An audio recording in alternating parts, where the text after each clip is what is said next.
Now, tonight on Nothing But the Blues, we have got a very special guest. We are talking on the telephone with Vinny of Vinny and the Demons.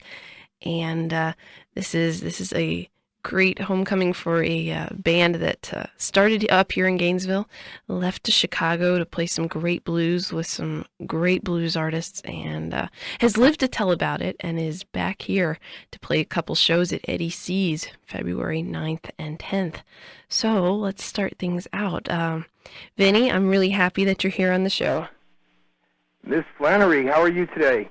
I'm doing great. I'm doing very, very well. Let's talk a little bit. You said before that the Demons are all about ritual. Now, for people who have never seen you guys, how does the band start off a show?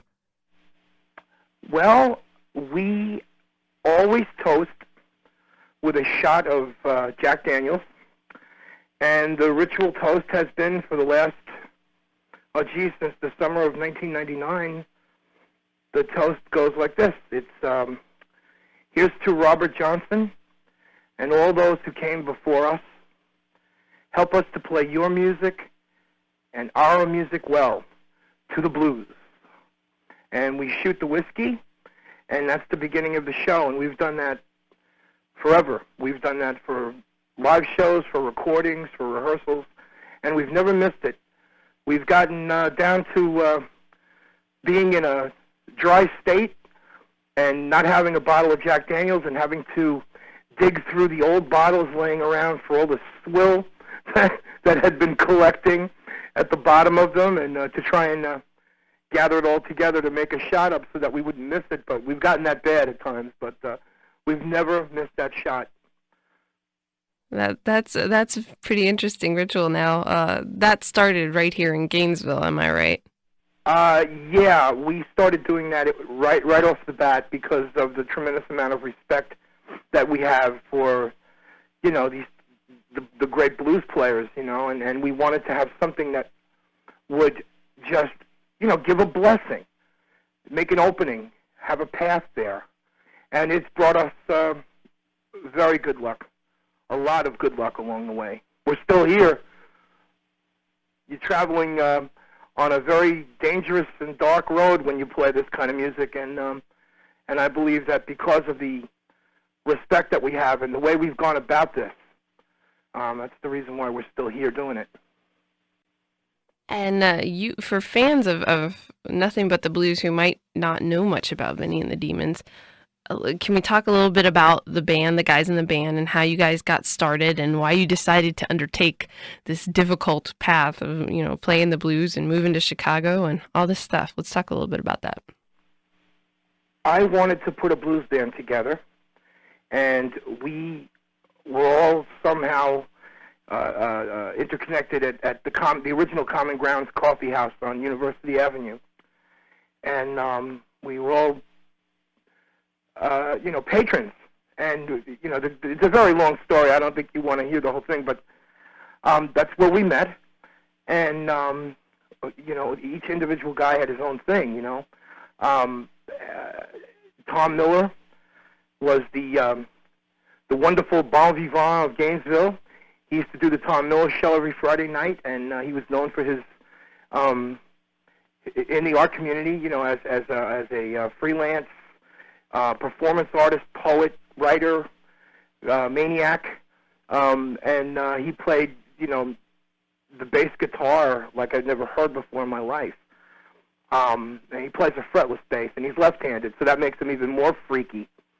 So that was Tom. He came in, and then Skibo had been playing harmonica for many, many years in town, and jamming around with people, going to folk festivals and blues festivals, and he even did some courses teaching people up. I believe it was in Virginia. I'm not sure. I don't remember now. It's so long ago.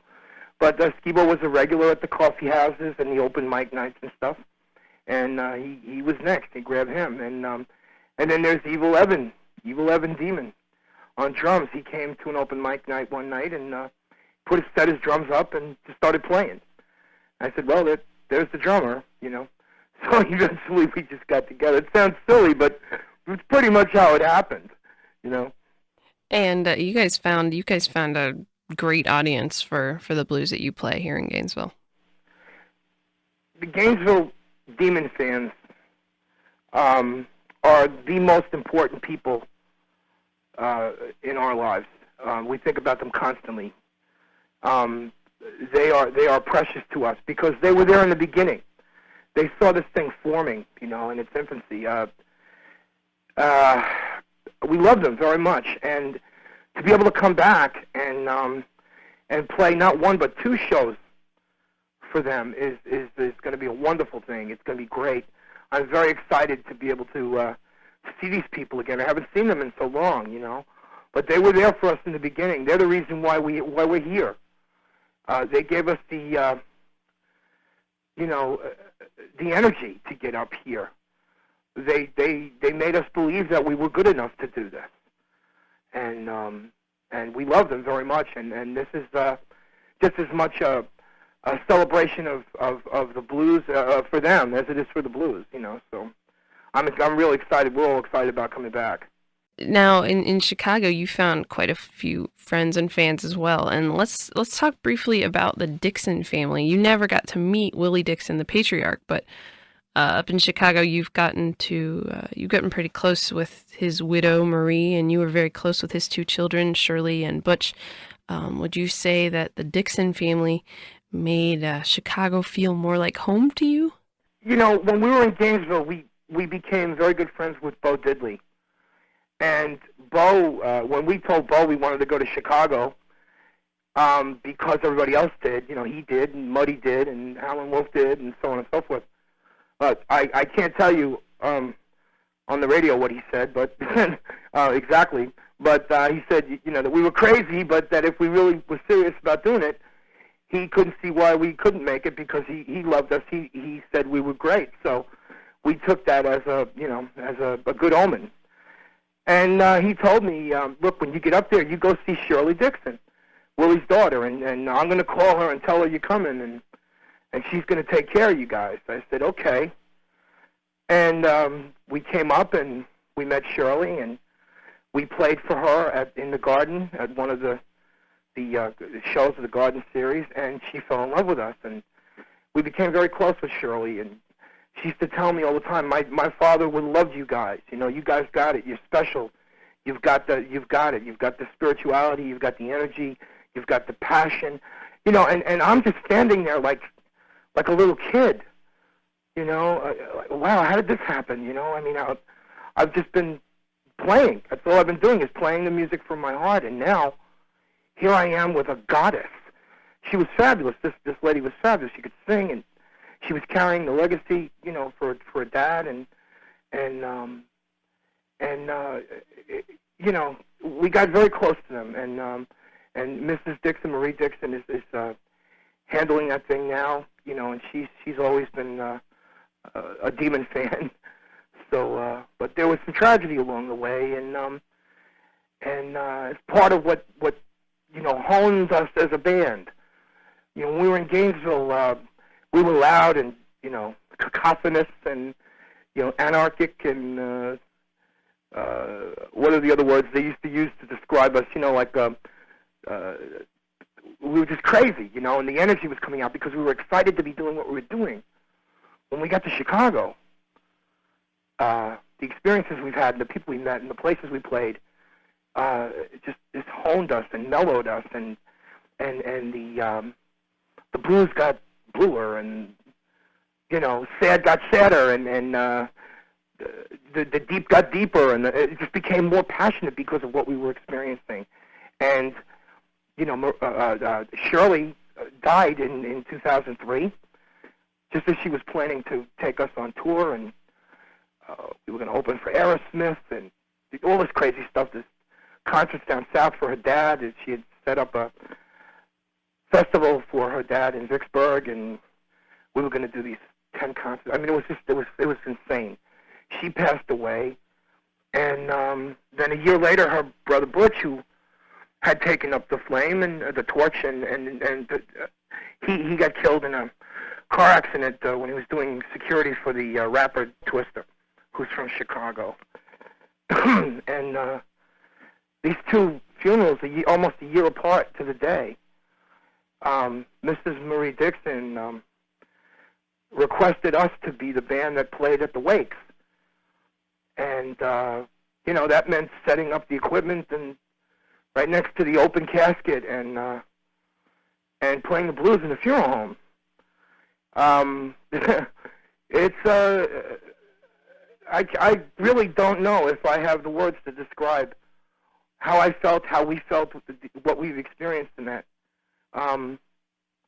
It was incredible, but it was an honor and a privilege.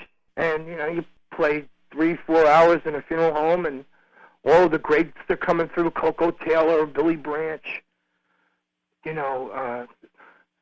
we're the band, And so we've done that twice. I don't really want to do that again any time in the near future.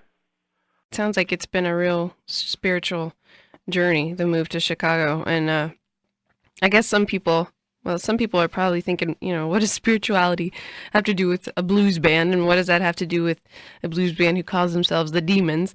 And I just wonder if you'll talk about the blues, your band's take on music and spirituality and all that wrapped up together with the blues specifically. How does that? Clearly, it's really important. I just wonder if you can express that to some of the listeners.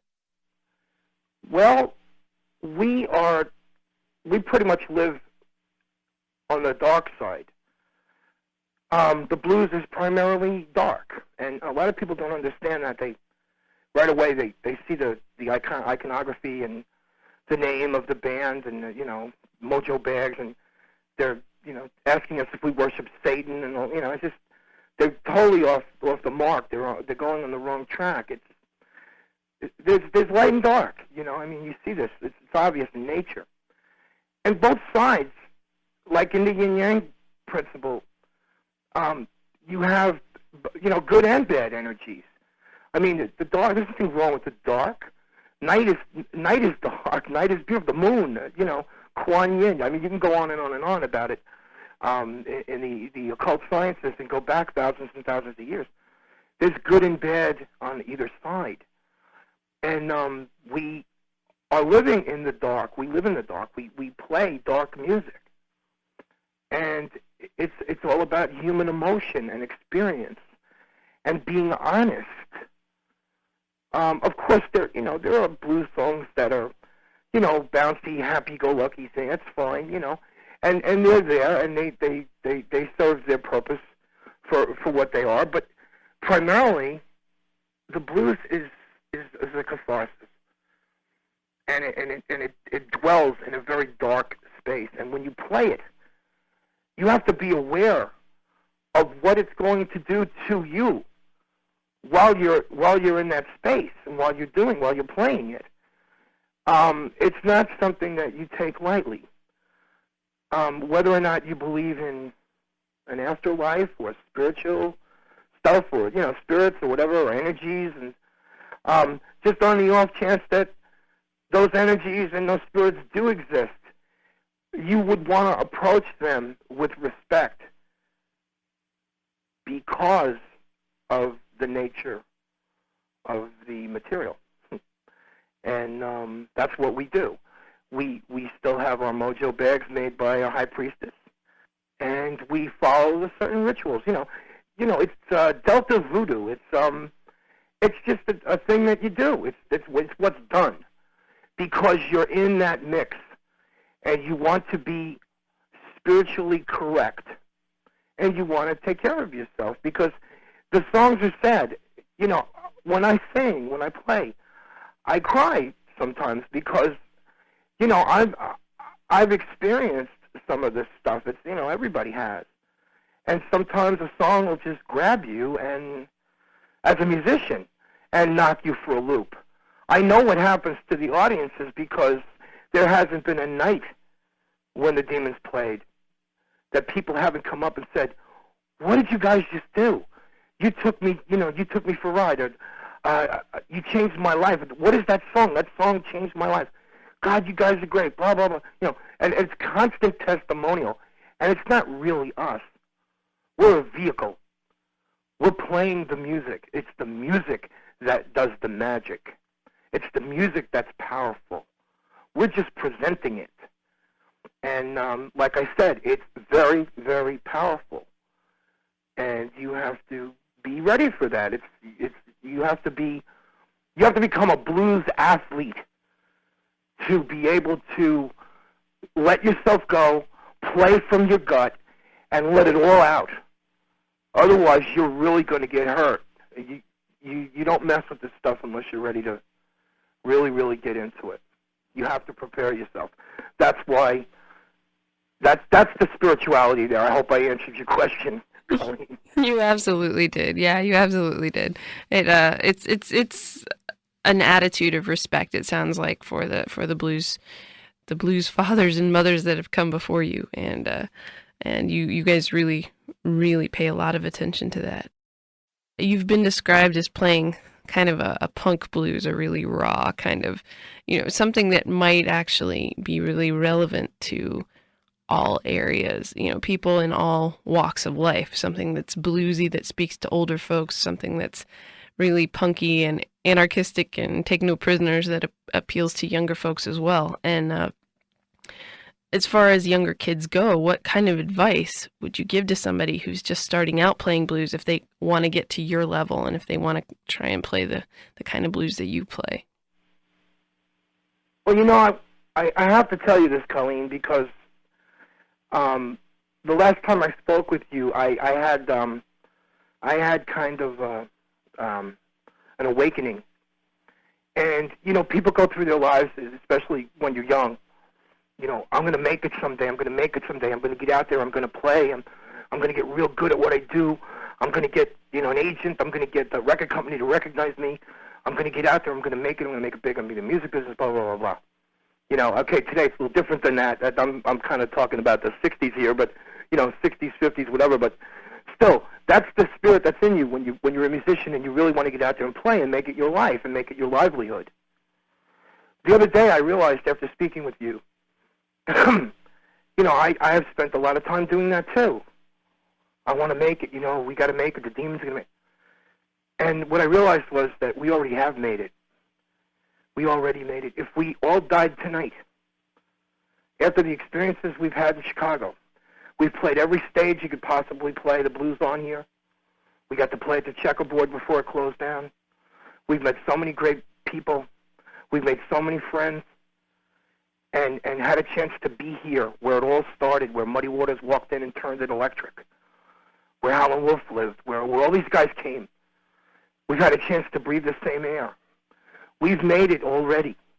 Whether we score a big contract or we ever get to Japan or, go to Europe, whatever, it doesn't matter. We've already made it because of what we've done already, what's happened to us already.